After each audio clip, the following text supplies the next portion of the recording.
Welcome to the Unpressed Podcast, our weekly virtual cocktail hour between two old friends on opposite coasts.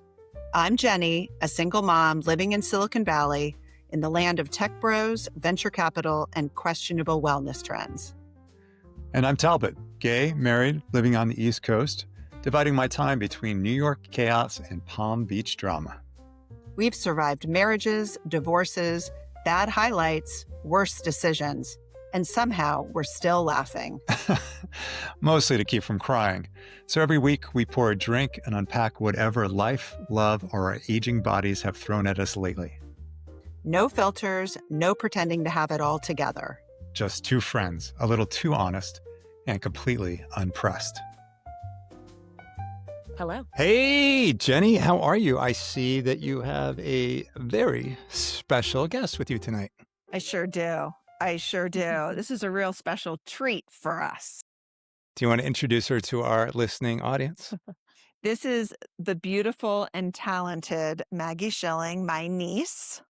Your niece, yeah. Who is here visiting me in Deer Valley. Mm-hmm. And we've been skiing and going to bars and gossiping. Talking about world events. Yeah, we went to an après-ski bar called the Sticky Wicket yesterday. 70s theme. Our waiter really liked The us. Sticky Wicket. Our waiter loved us. Yeah. Loved us. Yeah, he told us he had moved here from the East Coast after a 10-year breakup, heartache. You mean a breakup after 10 years, not a 10-year breakup. Correct. Yeah. Correct. That would be really sad. He's been a over 10 He's been a years. breakup for 10 years. Yeah, that would be really sad. Yeah, and then when we were going to go walk into Kimosabe because obviously we were going to go look at cowboy hats. They closed at 20 minutes early. They closed early. We were pissed. And we were pissed. And then there were these gentlemen who were also trying to go in. Yeah. And the guy was like, I'm bummed. I was going to buy you guys some things. He did. I was like, crap. And then he chased us down the street. And he yes. said, "You guys look really good." Yeah, and we were like, "Yeah, we do." Thanks. Yeah, we do. Yeah. Well, you are in Utah. Maybe he was looking for you to be one of his like third or fourth Mormon wives. Yeah, maybe he wanted both. I'm not sure I see a lot of benefit in being a third or fourth wife. Okay, pros and cons. You would not have to be with your husband every night. Well, you just need to be married for 20 years and the same thing happens. You don't have to be with your husband. That's true. Is this what I have to look forward to? That's true. If you want to be with the same man, yeah. Maggie, when they tell you that people have a healthy sex life after 50, they are lying. You mean married people? Married people. Oh, snap. No, that's true. And that brings us a little bit into what we're going to talk about today. Right. So we're going to be talking about the trauma, joys, and perils of dating in your 50s, i.e. Jenny. Herman woke? Like, trials, or in your 30s. There's also like traumas, joys, and perils. Perils so up the like sea. 2 negatives, 1 positive. I mean, holy moly. So Jenny, I imagine that there are differences in the dating pools when you're dating in your 50s versus when you're dating in your 30s. Yeah. So Jenny, how would you, and then I'm going to ask Maggie the same question, how would you describe the men in your dating pool at the age of, wherever you are? Yeah. So they fall into a couple categories. There are the men who have never been married, never had kids. But those are like red flags, right? I think so. Yeah, or at least so. At least, Peter okay, Pan yellow syndrome. flags. We'll call them yellow flags. It's not an automatic no for me. I do wonder a little bit about why they never settled down. What if they're in the CIA? That it seems.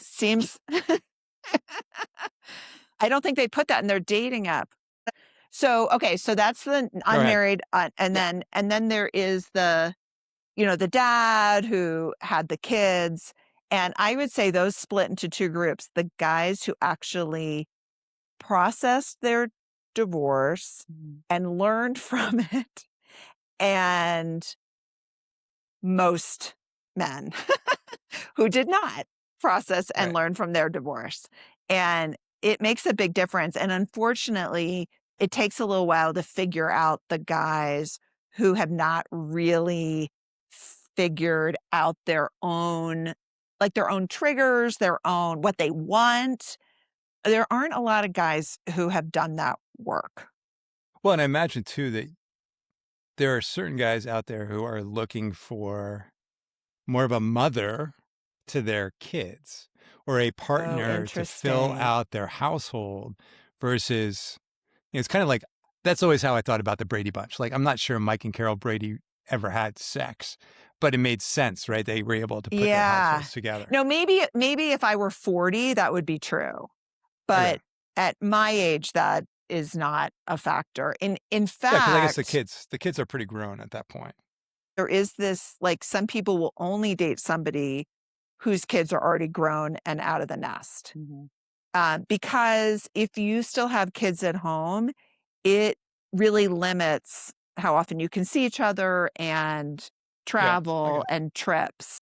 But some guys specifically look for women who have kids about exactly the same age because they say when they date younger women, especially if the women have never had children, those women get very upset when the men pay attention to their kids and say, I can't see you this week. I have my kids.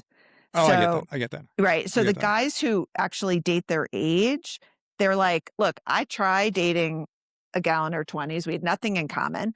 I tried dating a woman in her 30s. She wanted children, and I don't want more children. I tried dating a woman in their 40s. They have no idea what they want. So I'm going to date my age. And I was like, congratulations. Well done. Welcome. Welcome to your age group. Welcome. And then they realize how great it is to date someone the same age. And also, I just have to say, like, when Talbot, you said that, some men are looking for mothers for their children. I would also say maybe, they're looking for mothers for themselves because they can't do anything I'm sorry. No, I was going to actually transition exactly the same thing. No, I get it. No, they want somebody to sort of, they want mothers. I mean, it's an Oedipal complex. There are guys out there who, have been overprotected or whatever, and they need a woman who can tell them what to do. But so Maggie, what would you say has been one of the biggest challenges? Yeah, I think, well, the first one is I'm in nursing school.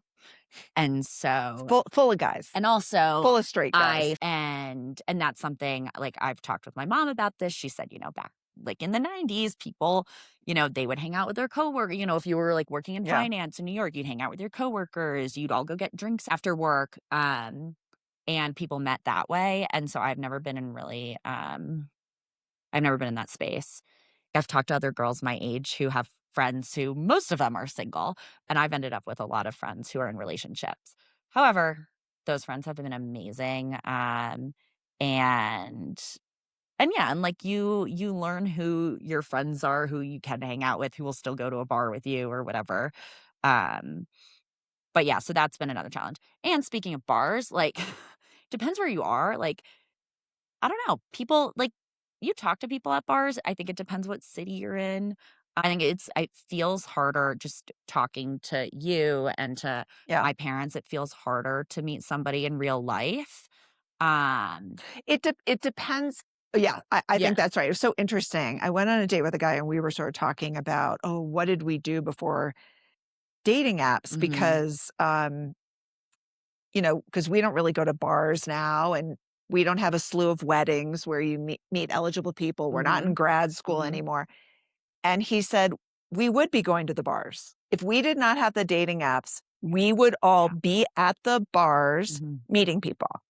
And I was like, oh my God, he's right. Yeah. He's right. But I will say, and you lived in New York, so we'll talk about that. I didn't meet anybody decent in the bars.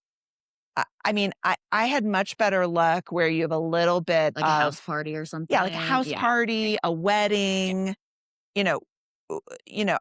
I did not find New York easy to date in. Yeah, I hear it. I hear you. And now you're in the South. What do you find is the difference between dating in New York versus dating in Nashville? Okay, so that's a good question. So first of all, I've gone through kind of phases of being open to dating and like, okay, I'm gonna actually like do, get some practice in. I'm gonna be proactive, schedule dates.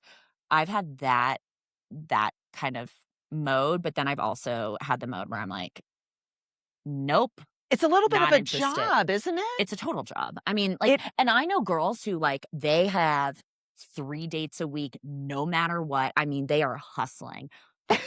I mean, no, they're hustling. They're hustling. Literally. And some people actually like love it. Like I talk with people about it. Some people really I don't like it dating. all the time, but I actually really like dating. See, I don't like dating. If some magic person would put my guy in front of me, and that'd be perfect. Well, sure, we all would like the But some magic people person. like the fun of I meeting do. people and going out and doing that stuff. And I like meeting people. I'm a social person, but the pressure, what I don't love is when you go on a date, there's a prescription for what that interaction is going to be like.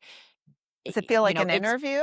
Yeah, because that is what it is. Whereas when you're at a house party and you start talking to friends of friends, That's true. then there's no it just is much more natural. There's no prescription. Yeah, there's no reason. Like you go out to dinner on a first date with somebody. Everybody knows why you're there. Right. You're looking and he's looking. Yeah. There's no mystery. Right.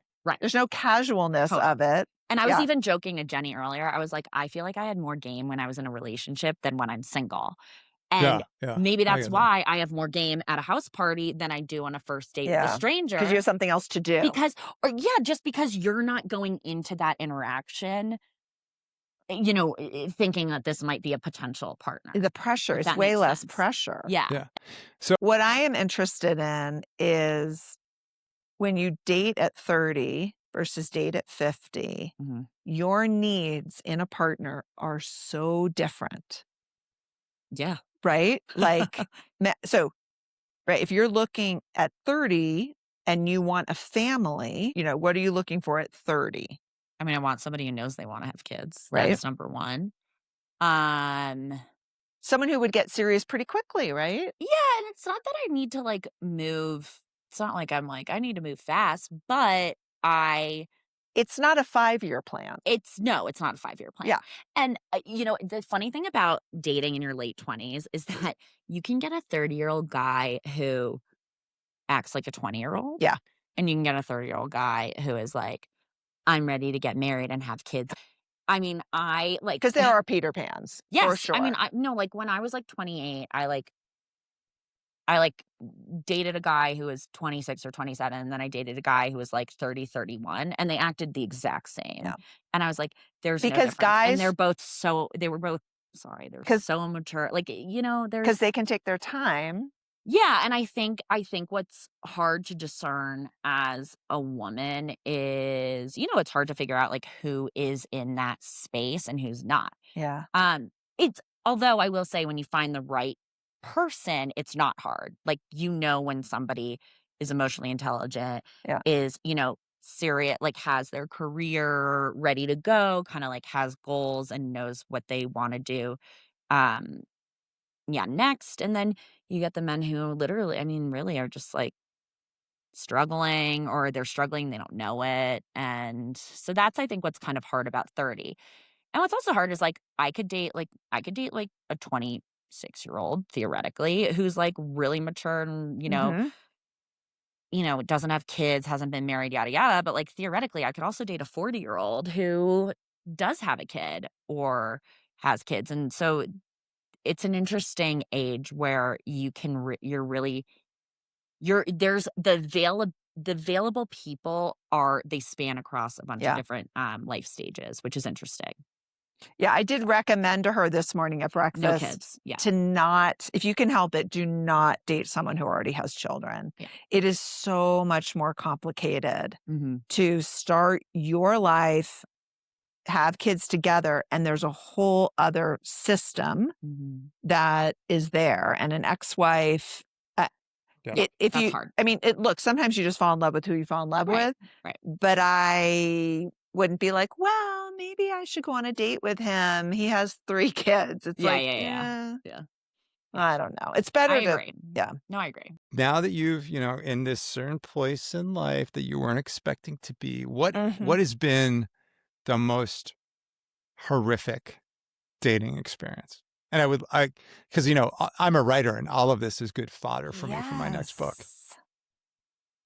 Like a single You don't have to give me a single. You can even like put it on the guy you dated who told you he needed to go home and go trick-or-treating with his ex-wife and his kids. Yes, it was the guy with his ex-wife and the children, and they were all going to have matching Halloween costumes. Like they were all going to be the super friends. And I was like, I didn't even do that. I thought they were going to be the Incredibles. I thought they were going to be like, the And father, the mother, and the 2 kids. Okay, and here's the red flag, actually. I was like, is that weird for you? And he said, I don't know. She just told us what we were going to be wearing, and I'm wearing it. That's red flag. Like, okay, so Maggie, give us your red flag moment. Like see if you can top that one. Because I have to tell you, when Jenny told me this story that she was dating a guy who was going to go trick-or-treating with his ex-wife and his kids in matching family outfits. Talbot, he was the same one where they went to visit their daughter in college and they went stayed in the same room. They went to stayed Europe in the same room. and they stayed in the same room because they had planned it before they split up. And I said, are there any other hotel rooms in Europe that you could stay in? He said, in that hotel. He goes, well, it was already planned. I was like, okay. That seems really unhealthy. Yeah. All right. Okay. So that's like red flag. You're right, like Tal. major. I blocked that one out. So Maggie, I don't know whether you can even top that, but maybe you can. Can you? Like what's the... I've had some I wouldn't say I've had like a first date that was like awful, but I've had some, I have some funny ones. My friends listen to this, they're gonna die. Come on. No, they're gonna die laughing. They're gonna die laughing. Yeah. When this was like 3 years ago, so I'm like 27. The text I sent to my sister who was in college at that time was, I just received my first ever unsolicited dick pics. And she goes, at 27? I'm like, yeah, crazy. So was it good? Archie's like, what the hell? It was crazy. Was it after the date or before the date? No, it was actually like we had gone on a few dates. And he said, here's a treat for you? No, and then he was like trying to booty call me for months. Oh, yeah. And what's up? Sup? No, and it was all over Snapchat. What do you mean? You sent out his dick pics on Snapchat? No, he sent me his dick pics on Snapchat. Oh, so they would go away. Yeah, but you can screenshot them, no? No comment. We can add visuals to this video. You know that, right? Okay, yeah, no. Who pays for the first date? The guy, always. Who pays for the second date? Usually the guy. He should. Third date? Third date, it kind of depends where you're headed. The guy is paying. Come on. The guy is paying. I disagree. But I think I totally disagree with this. I think it's not weird. It's weird. Why? But it also depends on life stages. I think it's whoever asks you out on a date. So if you, I think usually the guy asks first for whatever reason. I think the guy pays first, and then I alternate. Yeah, because I'm a grown woman with my own money. Well, yeah. So it's a little, it's different. It's different. But you have money. Like I think maybe the first couple of dates. But then it's weird if only one is paying. There are different theories on this. Like there's some girls on Instagram, women on Instagram who like talk about dating a lot. And there are different theories on this. Like there's some women who are like, you don't even reach for your bag. So Maggie, at what date do you start having serious questions about the seriousness of this guy? I was actually gonna bring this up earlier when you're talking about generationally because I read about this trend that the Gen Z so I'm a 95 baby, so I'm technically a millennial, and I think I align more with I think millennials. that's right. Um, I think, like, my ethos towards life is more millennial, Mhm. but I read this article, and they were talking about how, Gen Zers are doing this thing, and I think it's called I don't know if they call it, like, deal breaker first dates, or it was something or big question first dates, but basically the idea is that you go on a first date and you ask the really hard questions to filter out people at the get-go. So, Yeah. like, you're on a first date and you're gonna ask, like, "Do you want kids?" Or, Where do you wanna live? yeah, like, things like that, and it was like, I don't know, I was thinking about it. I think there are pros and cons to that because I think it's nice to learn those things earlier if they are gonna be deal breakers to someone, but I also think it's like, ye it's also nice to get to know somebody because opinions change or, like, the way That's true. somebody responds could change over time. So Jenny, a question for you then, because you're in a different point in your life. So if Right? you were if you started to date this guy and you got really serious and he said, "I'm sorry, I've just been given the most incredible job opportunity on the East Coast and you're on the West Coast and your kids are on the West Coast." Like what happens? What do you It doesn't go anywhere, I don't think. I think that somebody described this as such a good description. When you meet somebody at 30 and you get married, it is a startup. You build everything from the ground up, you choose your location, you build the company culture, you hire a couple kids, whatever. When you date at 50, it is a merger. Ah, okay. And there are I like that.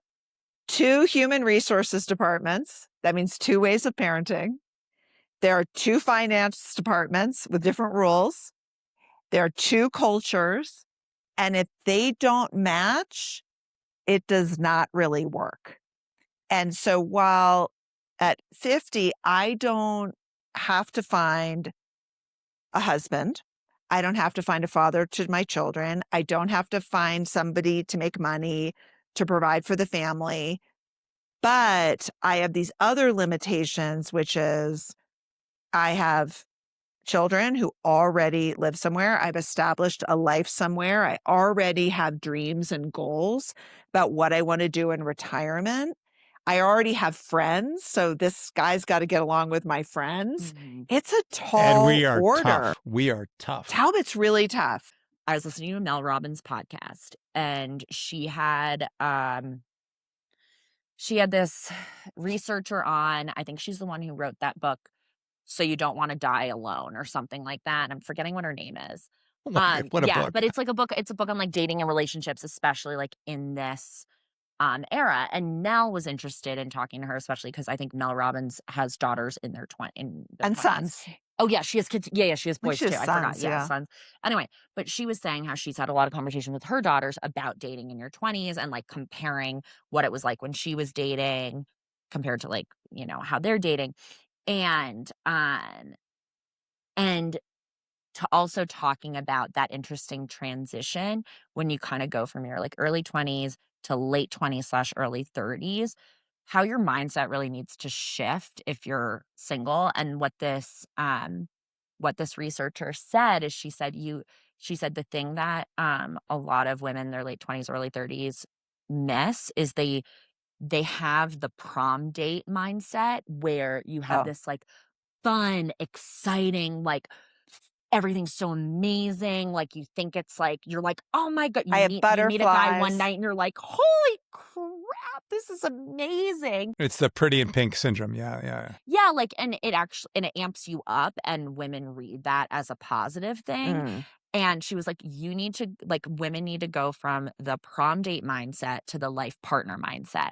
What you really want is you want somebody who you're excited about, but when you're next to that person, you're calm and you feel settled and stable and sturdy. And it was really interesting because that has rung true for me. And I sent that episode to a bunch of my single friends because I thought it was really interesting. So it's And funny you because said you you've said, learned from that. Like you've had some dates that were really exciting and the yeah, guy was like yeah, gorgeous and yeah. everything. And then, And they end up being like love bombers. And you're like, what the hell? Like, yeah, a what? good first date does not mean a great guy. Right. Or good No, first few absolutely. dates doesn't mean a great guy. Absolutely. Mhm. But when you said something like Maggie's looking for like that one guy, she's looking for the one, and you're looking for somebody to fit your lifestyle.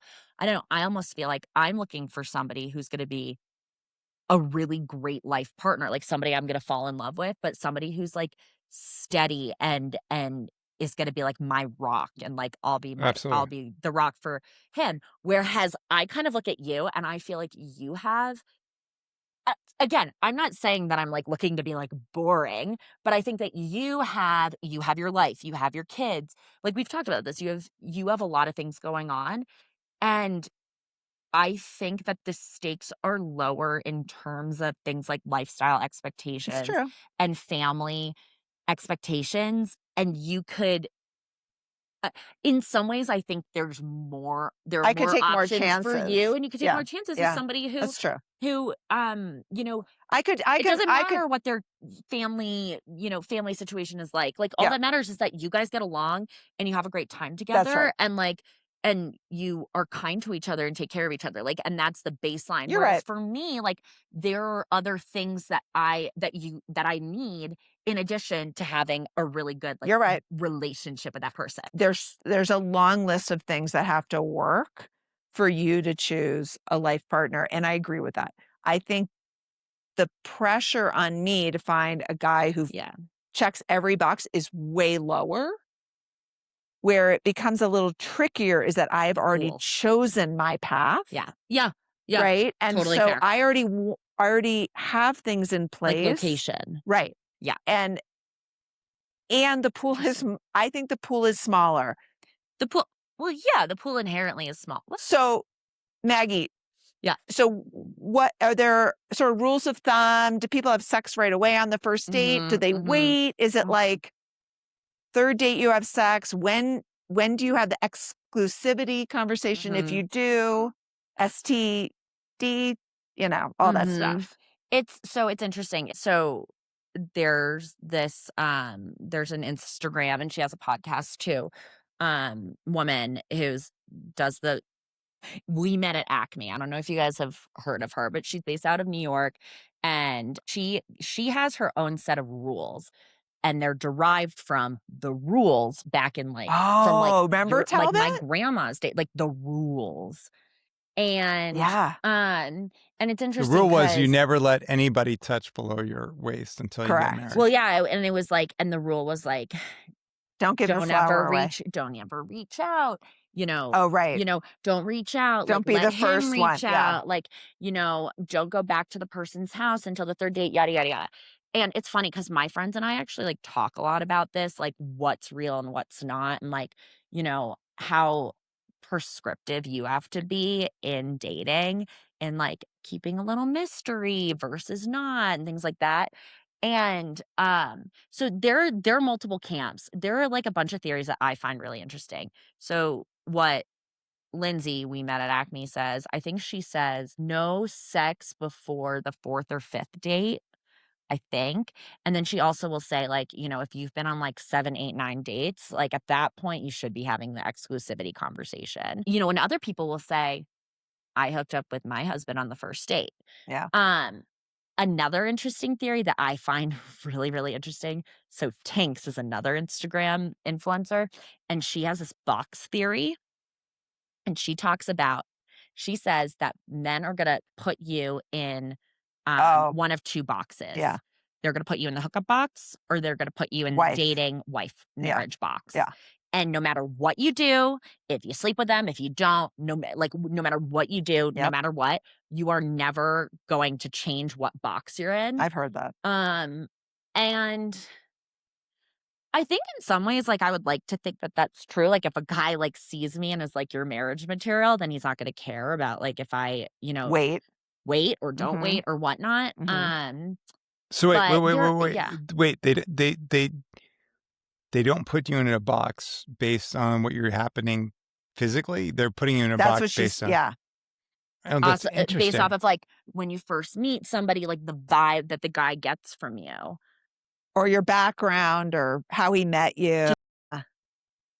What Talbot's saying, I think, is in our generation, it was if you slept with somebody too soon, You were done. go in, You're done. you go into the, the hookup box.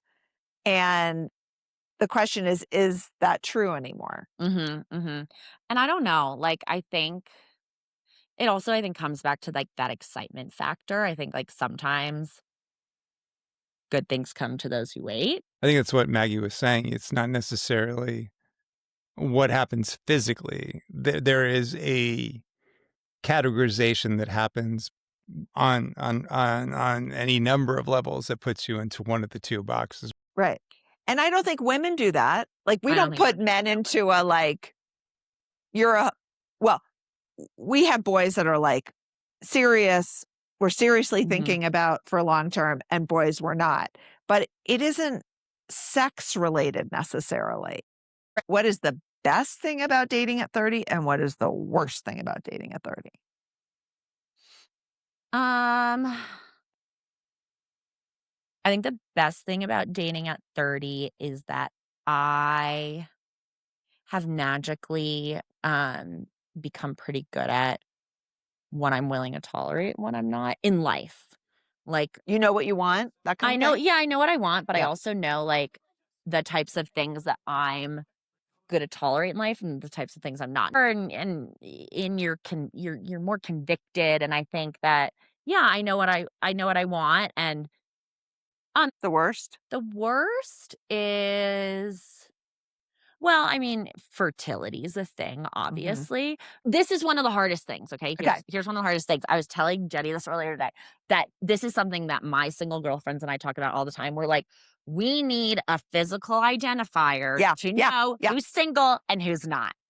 And like, so, and honestly, it would be nice for people who are dating too, but like, you don't know a guy's engaged. Wear an engagement ring, but guys. you know when a girl's engaged. I was gonna say, I think it'd be funny for Talbot to say like top 3 attributes of men who he sees us with. Oh my God, I was just gonna say that. Yeah, like a few attributes that he sees us with. But I think it'd be funny to do like a few serious attributes and then a few like funny attributes. Okay, all right. So, all right. For So, each of us. You know about our quirks. Like, you know some of our quirks. I was just gonna say, I want him to describe the characteristics. Because we know who's like all the attributes for you. It's your husband. It's Bill, and we're in love with him. And we might try to steal him. I would say that these probably pertain to you both. I would say you need somebody who is intellectually curious, who wants to continue learning and doesn't think that they know everything about the world, and they want to see things and experience things and go places that they haven't been. So I think intellectually curious. I think somebody who wants to incorporate your world into theirs in terms of friends and family, and just wants to, wants to be part of your universe and invite you into theirs. I think that's a big thing. I think you both need people who are emotionally self-aware, so a high EQ, somebody who big time for me understands what it means to be challenged and what their own triggers are, and has the vocabulary to have those kind of conversations, because right, because I mean that's hard. That's I mean, and it's well like done. It's not so. So what's the 3 other part? funny things? Funny things. I think you both would like guys who are goofy, like who are not afraid to get up on a table and dance, and just don't confidence. Has confidence, and they don't really they want to be out there having fun, and they're not worried about how people think about them. I think you both need funny things. You can't have guys who are too clumsy. Like a little bit of clumsy is fine. Oh, yeah. They can like, fall over and be able to fall over and be able to joke at themselves, but they can't be complete Goofy, but not klutzes. too goofy. Goofy, but not too Yeah, goofy, yeah. right? Okay, fair. They have to Okay. be able to say, okay, I totally screwed that up, but they have to have a certain confidence in what they do. Be the last. Okay, I've got a couple. I've got a couple Yeah, more. I'm curious. Okay. Sure. Number one, we both need men who love our big energy. Well, yeah, I mean, Like, yes. and then they have to be willing to push back when it isn't working, right? And they're not afraid to push back. So it's a combo. Yeah. And I mean, quite honestly, I don't think any guy's going for me if he isn't interested in that because it's right out there in front. yeah. And number two, I would say we both need guys who are physically affectionate. No, I think it's. I feel like I'm Tell me, calling can into we the all marry your celebrity husband? show. We have to go. You can all- We have to go. We we all have a have to dinner go. reservation. We have dinner, and I am hungry. And Bridgerton is on. We have to watch Bridgerton. We love you. We All love right, you. love you, Goodbye. darling. We'll see you soon. Bye. Bye. So if you enjoyed listening to that, please support us by subscribing to our channel and by telling everyone you possibly know. You can email us at theunpressedpodcast@gmail.com. That's all one word, the Unpressed Podcast, no spaces. You can also follow us at Instagram. Our handle is @unpressedpodcast. Thanks so much.